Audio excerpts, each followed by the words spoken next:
سابق کپتان رمیز راجہ کا 2 اہم کھلاڑیوں کو باہر بٹھانے کا مشورہ۔ دوستو، ویڈیو شروع کرنے سے پہلے آپ سے ایک چھوٹی سی ریکویسٹ ہے کہ اگر آپ ہمارے چینل پر فرسٹ ٹائم ہیں تو چینل کو بالکل فری میں سبسکرائب کر دیں۔ تو یہ آج کی ویڈیو شروع کرتے ہیں۔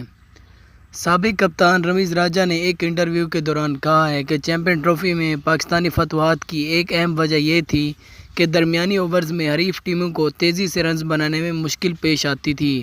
شاداب خان کا بھی اہم کردار ادا ہوتا تھا، لیکن ان کی جگہ کھیلنے والے یاسر شاہ نے سخت مایوس کیا۔ حسن علی اور فہیم اشرف بھی رنز روکنے میں ناکام رہے۔ انہوں نے کہا ہے کہ جوس بٹلر کو محدود رکھنے میں کامیابی ہوتی تو گرین شرٹس کو اتنے بڑے ہدف کا تعاقب نہ کرنا پڑتا۔ فہیم اشرف کی بولنگ بالکل بے جان نظر آ رہی ہے۔ حسن علی بھی درمیانی اوورز میں اپنا ردم برقرار نہیں رکھ پا رہے۔ میرے خیال میں تیسرے ون ڈے میں فہیم اشرف کو باہر بٹھا کر حسنین کو موقع دینا چاہیے۔ نوجوان پیسر کا تجربہ کم، لیکن کم از کم اپنی برق رفتار سے بیٹسمینوں کے لیے پریشانی کا باعث بن سکتے ہیں۔ حسن علی کو بھی باہر بٹھانے میں کوئی حرج نہیں۔ ان کی جگہ انگلش کنڈیشن میں جنید خان کی فارم چیک کرنا غلط فیصلہ نہیں ہوگا۔ سابق ٹیسٹ کرکٹر نے کہا ہے کہ ہدف بڑا ہونے کے باوجود پاکستانی ٹیم نے اپنی اننگز کی بہترین پلاننگ کر کے جیت کے امکانات روشن رکھے۔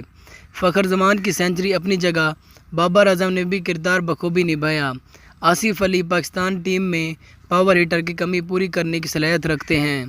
ان کو انگلینڈ سے سیریز کے باقی تمام میچز کھیلنے کا موقع ملنا چاہیے۔ انہوں نے کہا ہے کہ سرفراز احمد، فہیم اشرف اور عماد وسیم میں سے کوئی ایک بھی چند گیندوں کو باؤنڈری کے پار بھیجنے میں کامیاب ہو جاتا تو پاکستان میچ جیت سکتا تھا۔ ہمیں ان غلطیوں سے سبق سیکھنا چاہیے۔ دوستو، امید ہے کہ ویڈیو آپ کو پسند آئی ہوگی۔ اگر پسند آئی ہو تو ایسی مزید اچھی ویڈیوز کے لیے اس چینل کو ضرور سبسکرائب کریں۔ اللہ حافظ۔